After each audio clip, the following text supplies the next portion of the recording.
Վերադարձանք տաղավար եւ այսօր առավոտյան արդեն իսկ խոսել ենք գիրք նվիրելու տոնի մասին, որը վաղն է, բայց ինձ ահավոր շատ դուր է գալիս այս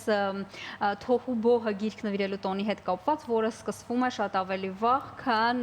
բուն տոնն է եւ տարբեր միջոցառումներ են կազմակերպվում, բոլորս այսպես շատ տրամադրված ենք եւ մի տեսակ ընթերցասրության շունչ կա մեր միջավայրում, սա իրապես հրաշալի է։ Ինչպես արդեն ասացինք, վաղը Հովհաննես Թումանյանի ծննդյան օրն է, հենց այսօրվա առթիվ մեր երկրում փետրվարի 19-ը նաև գիրք նվիրելու օրն է, այլ կերպ լինել, ինձ թվում է ուղղակի չերել կարող։ Այդ օրն առանձնահատուկ է ամեն տարի Թումանյանի թանգարանում, ուստի տարվա ամենակարևոր եւ իմ կողմից ամենասիրված տոնից առաջ տաղավար ենք հրավիրել ամենայն հայոց բանաստեղծի, հայոց որբերի հայրիկի Հովհաննես Թումանյանի թանգարանի տնօրեն Լուսինե Ղարախանյանին։ Բարև ձեզ, բարի լույս։ Բարև ձեզ, բարի լույս։ Նախ շնորհակալություն, որ մեզ հետ եք այս հրաշք օրվա հետ կապված, վաղը Հովհաննես Թումանյանի 157-րդ ամյակն է եւ այդ օրը նշվում է գիրք նվիրելու օրը։ Եվ մինչև նկարումը մեր տաղավարում դուք ասացիք, որ դուք դատարկ չեք եկել, կարծես թե մեկ օր շուտ որոշել եք մեզ գիրք նվիրել։ Եկեք հենց սկսենք այդտեղից։ Ինչ գիրք ենք մենք տեսնում ձեր ձեռքում։ Ես ձեզ համար բերել եմ Հովհաննես Թումանյան եւ Իշխանուհի Մարիամ, մի կին, որ շատ կարեւոր դեր է ունեցել Թումանյանի կյանքում, եղել է մեկենասը Թումանյանի, տպագրողը գրքերի եւ ընտանիքի բարեկամը, եւ այս գիրքը ընթերցելով դուք ոչ միայն Մարիամ Թումանյան, Հովհաննես Թումանյան կապը կբացահայտեք, այլ մի ամբողջ էպոխա, դարաշրջան, այդ դարաշրջանի շփումը, կին տղամարդ, մշակույթը, գրականության նկատմամբ սերը եւ արժեքային համակարգը ընդհանրապես այս փոքրիկ գրքի մեջ կա։ Սիրով ձեզ եմ փոխանցում։ Եթե փոքրիկ հետահայաց անենք, ինչպես ձևավորվեց այս տոնը, ինչպես Հովհաննես Թումանյանի ծննդյան օրը դարձավ, այսպես կարող ենք ասել, պաշտոնապես, պաշտոնական մակարդակով գիրք նվիրելու օր։ Ես շատ ուրախ եմ եւ շնորհակալ, որ այդ միտքը ծնվել է ժամանակին գրողների միության նախագահի պարոն Անանյանի մոտ եւ դարձել է Թումանյանը զուգորդվող գրքի հետ եւ ընթերցանության հետ։ Եվ դա իրականում շատ ճիշտ է, որովհետեւ Թումանյանից մեզ է փոխանցվել շատ կարևոր ժառանգություն, դա գրադարանն է անձնական Թումանյանի, որի թվայնացված տարբերակի, իհարկե գրքերը 8147 են, բայց մենք շատ քիչն ենք, անձնական գրադարանի, որտեղ կան շատ հետաքրքիր գրքեր, ընդ որում նաև հնատիպ գրքեր, հնատիպ են համարվում մինչև 1800 թվականը հրատարակված գրքերը, այդ գրքի շնորհանդեսը մենք կայքի թվայնացված գրքերի կայքի շնորհանդեսը վաղը կանենք մենք։ Մենք տեսնում ենք կադրեր, որոնք հենց այդ process-ից են, շատ լավ, եկեք հասկանանք, թե փետրվարի 19-ի այցելուներին ինչ է սպասվելու Թումանյանի թանգարանում, քանի որ գիտենք, որ ամեն տարի հենց այդ օրը իրականացվում են տարբեր միջոցառումներ, եկեք հասկանանք, թե ինչ է սպասվում մեզ եւ այցելուներին վաղը։ Այո, ուրեմն մենք մեր միջոցառումները կսկսենք ժամը 15:00-ին, դա կլինի հեքիաթի դաս փոքրերի համար, կրտսեր եւ միջին դպրոցական տարիքի երեխաների համար, որտեղ լինելու է հեքիաթի կերպարների վերլուծություն եւ դասը լինելու է ինտերակտիվ եւ լինելու են նաեւ անակնկալ հատվածներ, այսինքն կերպարները թխվածքաբլիթի ձևով, որ երեխաները դեռ ոչ տեսած կան, ոչ կերած կան, ասենք Քաժնազարը թխվածքաբլիթի ձևով, այդ դասը վարողն է այդ ամեն ինչը կազմակերպել, մտահղացել, Տիկին Ալինան մեր սիրելի կրթական ծրագրեր իրականացնող 16:00-ին կլինի Թումանյանի անձնական գրադարանի թվայնացված գրքերի կայքեջի շնորհանդեսը, այսինքն մենք բացում ենք կայքը, ասում ենք ինչ կա գրադարանում եւ ինչ կա հասանելի։ Մենք իհարկե մոտ 1000 գիրք ունենք արդեն թվայնացված, բայց կայքի մեջ քիչն է ներբեռնված դեր, դա ամենօրյա աշխատանք է, ամեն ժամյա։ Մենք Մատենադարանում պահոցում իրավունք ունենք աշխատել օրվա մեջ ընդամենը 2 ժամ։ Սա է պատճառը, որ արագ տեմպերով չի թվայնացումը ընթանում, բայց կլինի խոսք գրադարանի մասին, այդ շքեղ գրադարանի մասին, հնատիպ գրքերով, այդ գրադարանը իդեպ մի նոր ձևով է Թումանյանին, մի նոր դիտանցքով ենք մենք Թումանյանին տեսնում։ Թումանյան գիտնական, հետազոտող, օրինակ 12 գրապահարան ունի, որոնք 13 թեմատիկայով է դասավորել գրքերը։ Օրինակ, առաջին պահարանը արևելքին վերաբերվող գրքերն են։ Այդ գրադարանում կան կովկասագիտության, արևելագիտության, բառարաններին, արվեստին, ես չգիտեմ, տարածաշրջանին վերաբերվող հազվագյուտ գրքեր, որոնցով մեր երիտասարդ սերունդը կարող է օգտվել եւ իր հետազոտական աշխատանքներն անել։ 17:00-ին մեր շատ սիրելի Ռուբեն Եսայանը, երիտասարդ գրող, կխոսի ընթերցանության ակտուալ Թումանյանի եւ մի հետաքրքիր գաղափարի մասին, որը մենք սկսել ենք 156-ամյակի կապակցությամբ կյանքը գրքերեն խորագրի ներքո։ Ուրեմն պատահական այցելուների խորհուրդ ենք տվել սկսեն մի միտք։ Այդ միտքը դարձել է պատմվածք։ Ես գրել եմ, փոխանցել եմ ձեզ, դուք փոխանցել եք մյուսին, բայց ոչ մեկը չգիտի սկիզբը ով է, ընթացքը ով է։ Պատմվածքը ավարտել է Ռուբեն Եսայանը եւ վաղը պատմվածքի մասին խոսք կլինի ունկնդիրների հետ։ Եւ այդ Ռուբենի Եսայան ելույթից հետո մենք կցուցադրենք Թումանյանի ձեռք բերած Սայատնովա հնատիպ գիրքը, որը մակագրել է Մատենջյանին, Մամրե Մատենջյանին եւ կցուցադրենք դա, որը կզուգակցվի Սայատնովայի երաժշտությամբ Քամանչայի։ Երևի այսքանը կլինի, ինչու, բայց նաև մենք ունենք արտագնա միջոցառում։ Տիկին Թամար Թումանյանը կլինի Նուբարաշեն քրեակատարողական հիմնարկում եւ կրթական ծրագիր կիրականացնի հենց այդտեղ Թումանյանի հետ կապված, անձնական գրադարանի հետ կապված թանգարանը ներառմանը նպաստող միջոցառումներ անում է։ Վաղը մենք նաև Նուբարաշենում կլինենք։ Տեսեք, Թումանյանը իր ժամանակներից մի քանի անգամ եւ իր ժամանակներում էր եւ մի քանի անգամ ավելի առաջ էր, այնքան որ մինչ օրս նրա ստեղծագործությունները այնքան արդիական են հնչում, որ մենք ժամանակների մեջ անգամ մենք ենք խառնվում, ուզում ենք հասկանանք ինչ-որ մարգարեական բան կար այդ ամենում, թե ինչն էր այդ ամեն ինչի, այսպես ասած, առանցքը, որ այդքան արդիական են շարունակում մնալ ստեղծագործությունները։ Վստահաբար նա նաեւ շատ առաջադեմ էր իր ժամանակների համար, այդ հանգարանը ինչ է անում, որ Թումանյանի այդ տրամադրությունը պահի եւ թե ինտերակտիվության միջոցով, թե նորագույն տեխնոլոգիաները կիրառելու միջոցով շարունակի Թումանյանի ստեղծագործությունները պահել այն տրամադրության մեջ, որոնց մեջ եղել են եւ որոնց մեջ մենք այդ ամեն ինչը ընկալում ենք։ Դուք իրավացի եք, որ շատ ժամանակակից է եղել։ Օրինակ ժամանակին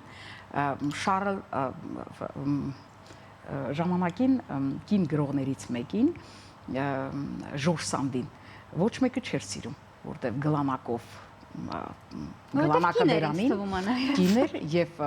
տաբատը եւ այսպես, բայց Թումանյանը եզակիներից էր, որ ինքը գնահատեց Ժորժ Սանդի արժեքային համակարգը, նույնիսկ Շարլ Բոդլերը դեմ էր, բայց Թումանյանը այդ կանանց նկատմամբ շփումները իդեպ Մարիամ Թումանյանի հետ էլ դուք տեսնում եք ինչ բարձրակետի վրա են։ Եվ ասեմ ձեզ, հիմա մենք մի գրքի վրա ենք աշխատում, որը QR կոդերով է եւ որի խորագիրը ապրելու արվեստը։ Սա Թումանյանն է որպես ամենայն հայոց բանաստեղծ, որպես թամադա, որպես հանրային գործիչ, որպես հայր եւ վերջում ընթերցողը հասկանում է, որ պետք է ապրել այնպես, որ դա վերածվի արվեստի։ Գրքում դուք գտնում եք Թումանյանը երաժշտության մեջ։ Օրինակ, Անուշ օպերայի մասին կարդում եք, ինչպես ստեղծվեց գաղափարը, Մարիամ Թումանյանը ինչ դերակատարություն ունեցավ, եւ QR-ով լսում եք այդ պահին Անուշ օպերայից հատված։ Այսինքն գիրք գրքի մեջ, երկու գիրք։ Սա կարծում եմ Հայաստանի գրքերի շուկայում չկա այդպիսի գիրք եւ մենք առաջինն ենք լինելու։ Թումանյանն էլ սիրում էր միշտ լինել առաջինը եւ միշտ առաջինն էր, օրինակ ուներ 3 լուսանկարչական ապարատ, որով այդ լուսանկարչության մշակույթը տանը կար իրենց, կամ ուներ ծավալադիտակ, որ այսինքն ժամանակին ինչ տեխնոլոգիաներ եղել են, մարդը ձեռք է բերել։ Սա եւս նրա լայնախոհ լինելու մասին է։ Օրինակ 18 տարեկանում Հյուսիսափայլի 2 համար ուներ ընդամենը մի քանի եւ Աբովյանի Վերք Հայաստանին, բայց այդ 2-3 ամսագրի ու գրքի վրա ինքը կառուցել է 8000 10000 էր, բայց մեզ է հասել 8147 գիրք։ Սա խոսում է նրա լայնախոհության, բացառիկության եւ որ ասեցիք ինչու է այս մարգարեական էֆեկտներ կան, ասեմ ձեզ ինքը դեպի անունը շատ շուտ է հասկացել հավերժի գաղափարը եւ դա օրինակ 25 տարեկանում արդեն դեպի անունը պոեմը գրել էր։ Սա մի բացառիկ երևույթ է, որովհետեւ մարդը կռահել է էգզիստենցիալ կյանքի իմաստը ամենատարբեր, ամենաընդգրկուն կողմերով եւ հավերժը եթե հասկանում ես ինչ է, արդեն հավերժի արժեքներ է ստեղծում։ Դրա համար էլ Թումանյանը ակտուալ է, որովհետեւ բոլոր հաղորդագրությունները ուղղված են դեպի հավերժությանը։ Ես կարծում եմ գաղտնիքը դրա մեջ է։ Այ խոսքի մեջ դուք նշեցիք ամենայն հայոց բանաստեղծ։ Շատերն են այսօր Թումանյանին ճանաչում հենց այդ այսպես կոչված ասականով։ Այո։ Բոլորը ասում են ամենայն հայոց բանաստեղծ, բայց արդյոք բոլորը հասկանում են Թումանյանի այդ ֆունդամենտալ իր արժեքը հայկական գրականության, հայկական առասարակ խղճի մեջ, չէ՞ որ նա Թումանյանը կարծես մեր ազգի խիղճը լիներ։ Բնականաբար այս թեմայի շուրջ կարելի է ժամերով խոսել, բայց եթե փորձենք ինչ-որ համառոտ, ինչ-որ պարզաբանում տալ, թե ինչ կոլոսալնի փոփոխություններ արեց թե գրականությանը, հիմնարար ներողություն իմ ռուսենի համար, ինչ հիմնարար փոփոխություններ արեց Թումանյանը եւ ինչ ազդեցություն ունեցավ հայ գրականության վրա։ Ես կարծում եմ բացառիկ, ազդեցիկ, անշրջելի, կարևոր, թեկուզ օրինակ Վերնատունը հիմնադրելով, Վերնատունը ժամանակի գրական շարժումներ եւ Վերնատանը հավաքվում էին եւ ժամանակի միայն այդ 6 հիմնական անդամները չէին։ Վերնատունը դարձել էր գաղափարական շարժման կենտրոն։ Վերնատունը դարձել էր գրական շարժման տարածք։ Եվ այդտեղ միայն այդ 6 հիմնական անդամները չէին։ Ժամանակի երևելիները գնում էին Վերնատուն։ Բոլոր երիտասարդ գրողները ոնց որ պետք է Թումանյանն նայր նրանց աշխատանքները, բոլոր երիտասարդ գրողների գործերը։ Թումանյանը ուղենիշ էր, Թումանյանը մի սահման է գծել, ինչպես Հրանտ Մաթեոսյանն է ասում, որ ոչ մեկը արդեն այդ սահմանը չի կարողանում անցնի։ Եվ մեծագույն խորհուրդը այդ առարչական լինելու մեջ է։ Օրինակ Նարեկացի Թումանյան, դու կարող ասեք ինքը թանգարանն է ներկայացնում, անընդհատ ընդգծում է, հա, բայց Նարեկացին եղել է մեկուսացել է եւ մերձեցել Աստծո հետ, բայց Թումանյանը մեծպես աշխարհիկ մարդկանց մեջ է մնացել եւ մնացել մաքուր եւ մնացել շատ լավը, շատ բարձր կարգի մարդ, ինչպես հոգեբաններն ասում են գերմարդ։ Եվ դա շնորհիվ իր շիտակության, այդ լորվա ձորերից ստացած ազնվության, մաքրության, այդ ընթերցասիրության, որ ինքը Ներսիսյան դպրոցը փաստորեն կիսատ է թողել, ինքը կրթությունը կիսատ թողած է, բայց տունը դարձել էր մի համալսարան, գրադարանը մի համալսարան, եւ սա նրա տաղանդի նախ եւ առաջ, եւ ապա այդ բացառիկ ընթերցասիրության եւ պաշտամունքի հասնող գրքասիրության շնորհիվ կարծում եմ։ Հովհաննես Թումանյանի գրքերի հետ կապված համենայն դեպս իմ մանկության ասոցիացիաները շատ այսպես մի քիչ շատ չասեմ, բայց մի քիչ վախենալու էին մինչև գիրքը բացել է, որովհետև այս տիտրոսաթերթը, ինչ-որ սև գույնի եւ այլն, այ գրքերի նոր հրատարակություններ վերջին տարիներին գիտեմ, որ եղել են, թե գեղեցիկ նկարազարդումներով, այս աշխատանքը ինչպես է տարվում, ընթացքի մեջ է, շատ գրքեր կան, որոնք նոր ձևավորմամբ պետք է լույս ընծայվեն։ Թումանյան թանգարանը գրահրատարակչական շատ մեծ փորձ ունի եւ 3 տասնյակից ավելի գրքեր կան մինչեւ հիմա հրատարակված։ Սա էլ Թումանյան թանգարանի հրատարակությունն է իդեպ մենք այս տարի նախատեսել ենք, պլանավորել ենք Թումանյանը տպագրել արևմտահայերենով Սփյուռքի մեր Կիրակնորիա դպրոցների համար եւ արդեն փոխադրել ենք Թումանյանի ոչ միայն 22 հեքիաթները, այլ նաեւ լեգենդներ, պոեմներ եւ քարյակներ նախատեսում ենք արևելահայերեն տարբերակը Թումանյանի հեքիաթների դուք շատ ճիշտ եք նկատել, որ այդ խորհրդային միության նկարազարդումը այնքան էլ տրամադրող չէ։ Համեղ ասած։ Այո, եւ շուկայում էլ հիմա այդքան լավ Թումանյանի գրքեր չկան բարձր որակի։ Հիմա մենք նախատեսել ենք այս տարի ընդհանրապես հրատարակչական գործունեություն ենք ծավալելու եւ Թումանյանը արևելահայերեն կտպագրվի հեքիաթները, արևմտահայերեն Թումանյանի հեքիաթները պարսկերենով կտպագրի Հայաստանում Պարսկաստանի դեսպանությունը, մենք արդեն պայմանավորվածություն ունենք, իդեպ պարսկերեն հեքիաթների ձևավորողը լրիվ ուրիշ մարդ է, նա ով շատ մոտ է եւ ծանոթ է պարսկական մշակույթին, իսկ արևելահայերենը լրիվ այլ մարդ կնկարազարդի։ Մենք նաեւ Հազարան բլբուլի ժողոված ունենք նախատեսում տպագրել, պետք է 25-ին տպագրեինք, չենք հասցրել, եւ նաեւ իմ քիչ առաջ նշած QR կոդերով գիրքը, որը ինտերակտիվ գիրք է եւ շատ դուր է գալու ընթերցողներին։ Ու նաեւ մենք ոսկե դիվան ժողոված ունենք սովորաբար տպագրում, դա մեր հեքիաթագիտական գիտաժողովի լավագույն հոդվածների շտեմարանն է լինում։ Այսինքն այս տարի եւ ոսկե դիվանը կունենանք եւ հասկերը երկու խորագրերով թանգարանը տպագրում է դրանք։ Իսկ գրքերը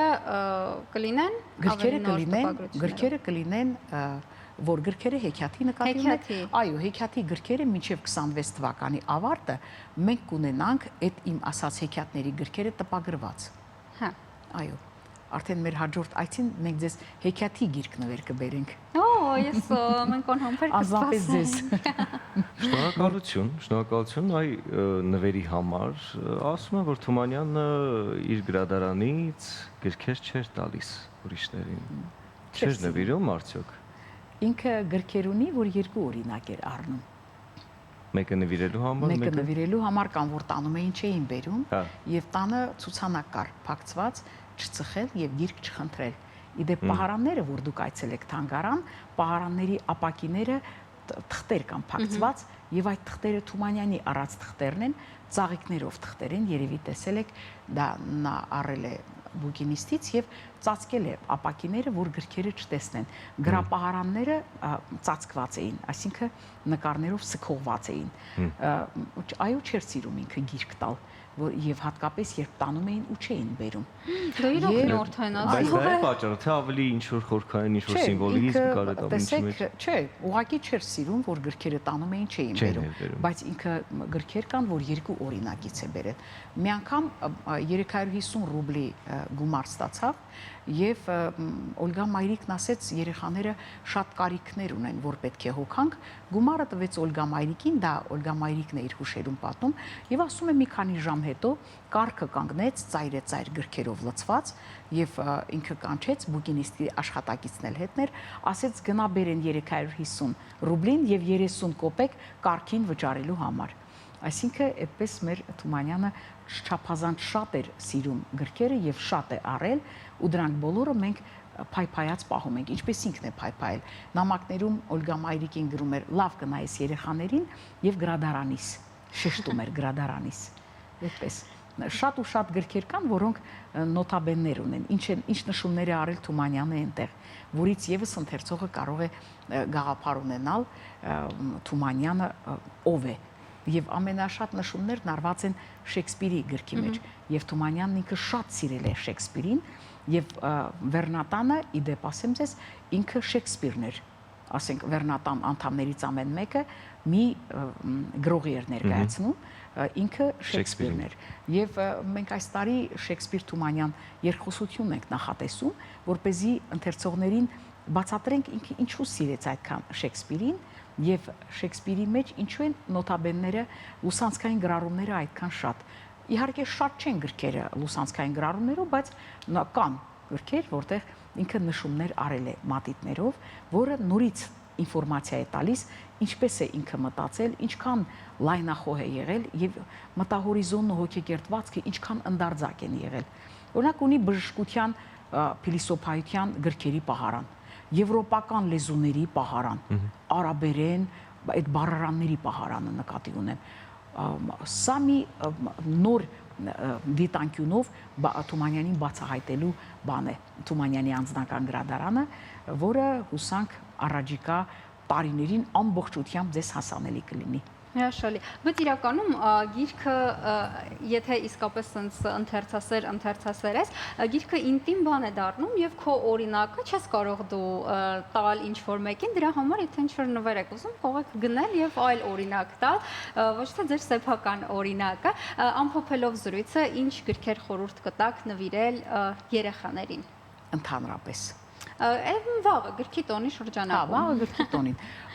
կարող են նվիրել հենց Թումանյանի հեքիաթները, Թումանյանի գործերը, Ղազարո Սաղայանի, այսինքն գրողներ, որոնց գործերը եղել են շատ լուսաշող, շատ մաքուր, շատ անեղծ։ Իհարկե հիմա նաև արտասահմանյան գրողներ էլ կան, որոնք հետաքրքիր գրքեր դնում են երեխաների սեղանին, փիլիսոփայական, եւ սկզբից ասեցիք թոհ ու բոհ է, համաձայն եմ ձեզ հետ, դպրոցներում օրինակ հիմա գրքի տոնի կապակցությամբ անպայման դասարանի երեխաները իրար գրքեր են նվիրում։ Վիլյամ Սարոյանի գրքերից կարող են նվիրել Հայրիկ դու խենթ ես,